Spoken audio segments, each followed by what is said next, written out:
Sweep away my pain. Bring your healing to my heart. Help me love once again. Cares and worries get me down. Fear of failure fills my day. When I'm lost and all alone, help me, Lord, to find your way. People knocking at my door, strangers seeking love and care. Never let me turn them down. Teach me gently how to share. Children come into my life with their laughter and their song. When will I become like them? Teach me, Lord, to sing along.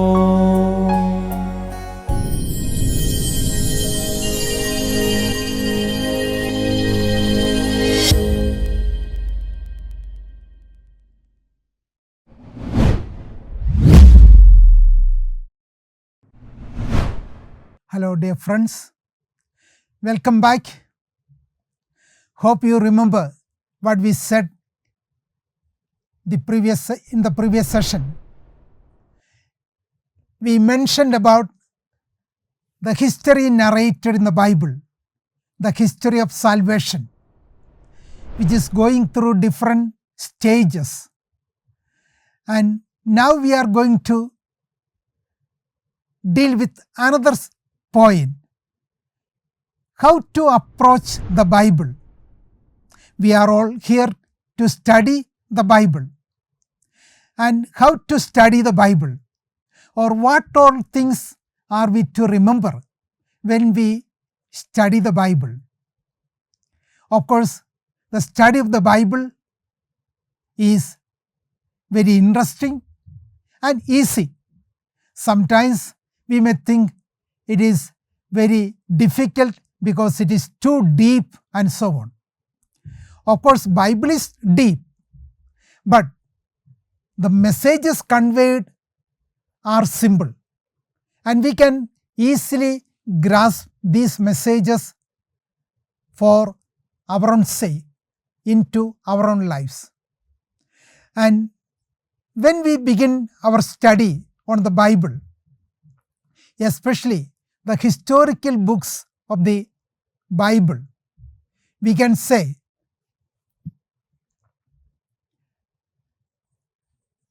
the history in the Bible is something very special. If somebody asks one of you, what do you understand by a history or a book of history? What would be your answer? I am sure that you will say, a history or a book of history would mean a history that is narrated or written down with empirical proofs, or a history that can be substantiated with the evidences, let us say scientific evidences or proofs. For example, suppose somebody is writing the history of India. Whatever the author writes should be provable or substantiable. Otherwise, what happens? That history will be containing a lot of legends or mythical elements, we would say. Whatever can be proved empirically, it will make up really the history in its proper sense. And this kind of history usually we call a secular history. It is, we have studied or we study in colleges and so on, the history of India or history of Europe, history of America, all these things will be there.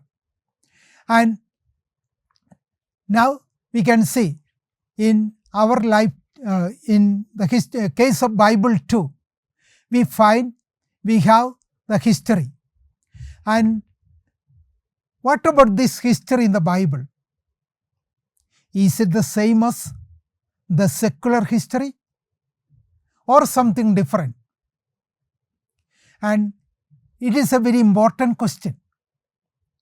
If we say the history narrated in the Bible is a kind of secular history, we will be put into trouble, because many of the things narrated in the Bible cannot be substantiated with empirical proofs, especially the things narrated, the history narrated in the Old Testament. And then, what do we understand about the history in the Old Testament? We can say the history narrated in the Old Testament is history itself, but not the secular history.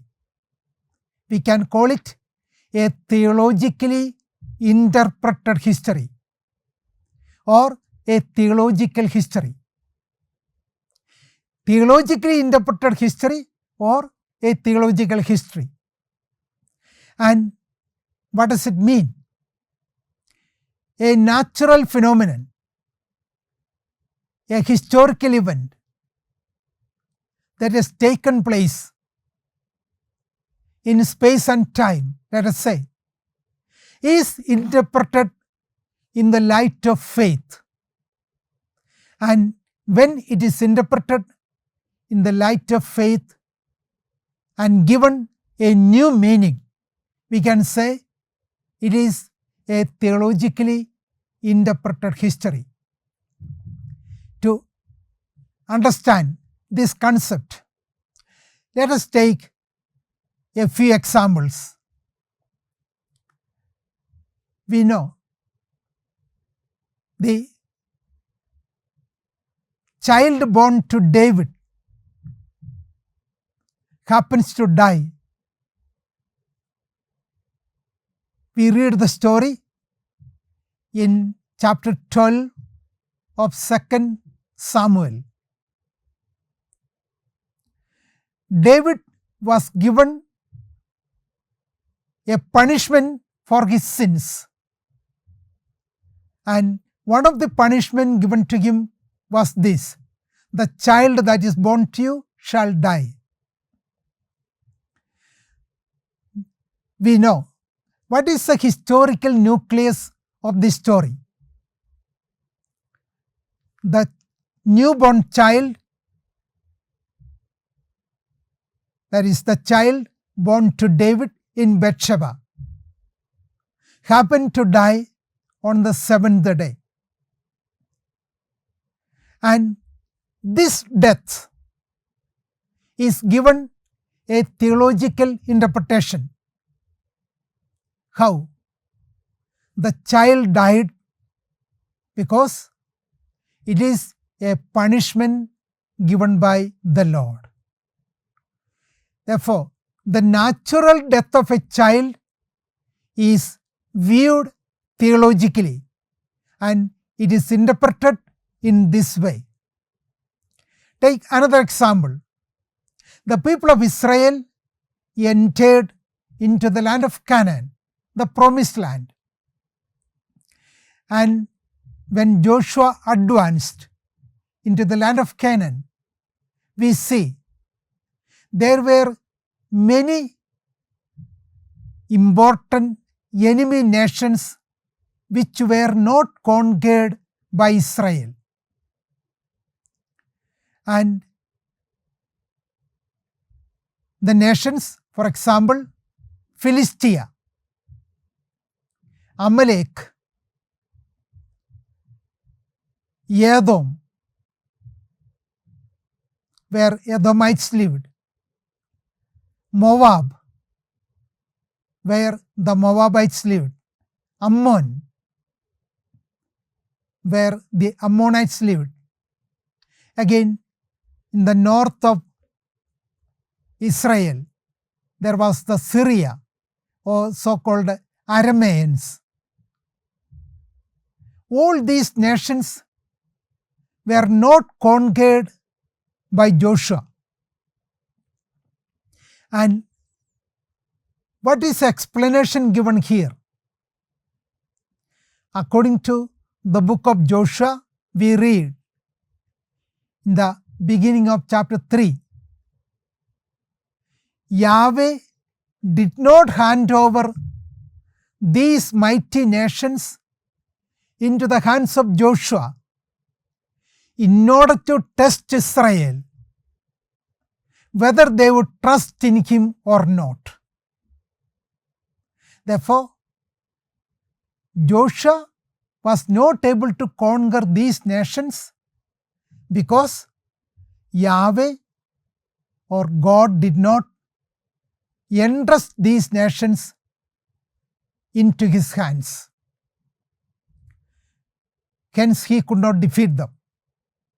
It was not the will of God for Joshua. But now let us think. Why actually Joshua could not go against these nations and defeat them?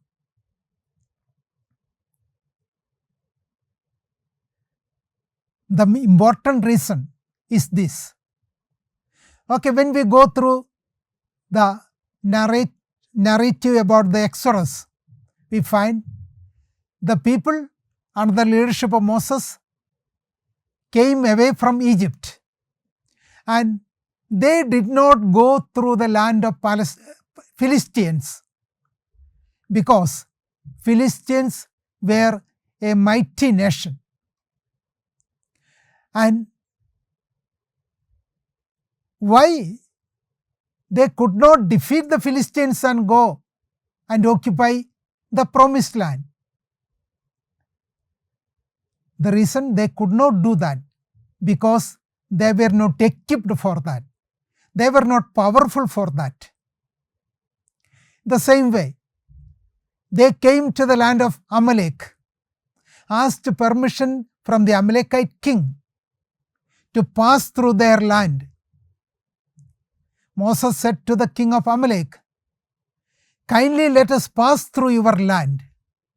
We will neither turn to the right nor to the left. We will not trample your vineyards or grain field. We will just walk through your land and go ahead. We will not disturb you at all." And we read, they were not allowed. And Moses could have defeated the people of Amalek easily, because he had a huge number of Israelites with him. And then why he was not able to fight with Amalek and defeat them? In the same way, Joshua could not defeat these big nations or mighty nations, but leaving aside these nations, he conquered other small countries and kingdoms. And this is what we read in the book of Joshua. And Joshua finally conquered about 32 or 31 kings or kingdoms. We read the story in chapter 12 of the book of Joshua. A long list of the kings conquered by Joshua is narrated there. But the important countries or kingdoms were not attacked or conquered by Joshua. If Yahweh was with them, and then he could have defeated them. But Yahweh also did not come to help them in this way. And this is the story that has taken place. And historically speaking, what is actually the truth? In Judges chapter 3, we said the story is narrated like this: Yahweh did not entrust these nations into the hands of Joshua. God had some particular plan for that. He wanted to test the people of Israel. This interpretation we call a theological interpretation.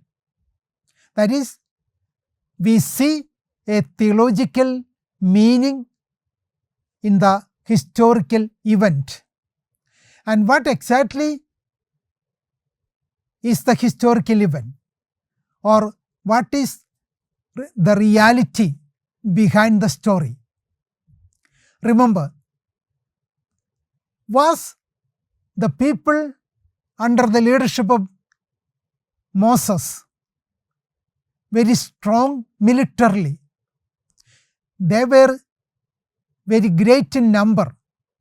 A huge number of Israelites were with him, we read. But what about their military strength? If we read through the letters or read between the lines, we can say there is something else implied. We can reflect on a couple of things. Israelites were slaves. Being slaves, they had no weapons. They will not be allowed to carry weapons, either sword or spear or bow and arrows, whatever it be. They will not be able to manufacture them or hold them. If somebody is found with the weapons, they will be executed because they are slaves and they have no right to own the weapons. And that would mean the people of Israel had no weapons of their own when they came away. They came with bare hands. And another thing, since they were slaves, they did not know the warfare, because somebody has to teach them how to fight, how to use the weapons. Since they had no weapons, and since they had no opportunity to learn how to use the weapons, and there were no teachers for it, naturally we can see that the people of Israel who came away with Moses, they were not trained in warfare. And therefore, they would not be ready to go for fighting because they do not know how to fight.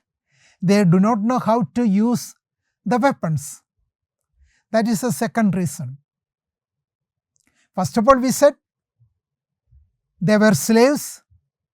They did not have weapons with them. The second, even if they secured some weapons, they would not be able to use them because they were not trained for it. In other words, we can say there was no trained army for Israel when they came from Egypt to the land of Canaan. Okay, these two reasons must be borne in mind clearly. And there is still another reason that we should bring into our mind, and that is, just think of the age of Moses when he was called by Yahweh to lead the people of Israel. We read the Bible that Moses died at 120 years old, or when he was 120 years. And we also know that they spent about 40 years in the desert. And that would mean Moses was almost 80 when he was entrusted with the task of leading the people of Israel out of Egypt. Even if we give some margin for his age, we have to calculate that he was more than 60 or 70 when he was called. And what does it mean? It has a great implication historically. Remember what happened to Moses when he was born. There was the decree of Emperor Pharaoh that the male children born to Israelites were to be killed. And we know the story. The child Moses was miraculously saved. His own mother floated the child in a basket, and practically that was waterproof basket, and it was made to flow in the river. And Pharaoh's daughter happened to see the basket and the crying child in it. And the rest of the story we know. Moses was saved miraculously. Now, if all the male children born to the slaves, that is Israelites, and all these children were killed at that time, and only Moses was an exemption. There were no many young Israelites with Moses, because many of them would be aged people, or over age we can say, elderly people. The young ones, probably they were not allowed to live, or sometimes in distant places or villages there may have been some. But if we take the mainstream, we can say there were not many males, and that would mean the population, especially the male population that came away out of Egypt with Moses, would have been an elderly generation. I hope you understand this point. And if it was an elderly generation, what is to be said about it? They are not able to fight. Therefore, there are three reasons why Israelites could not go to fight directly with the enemies.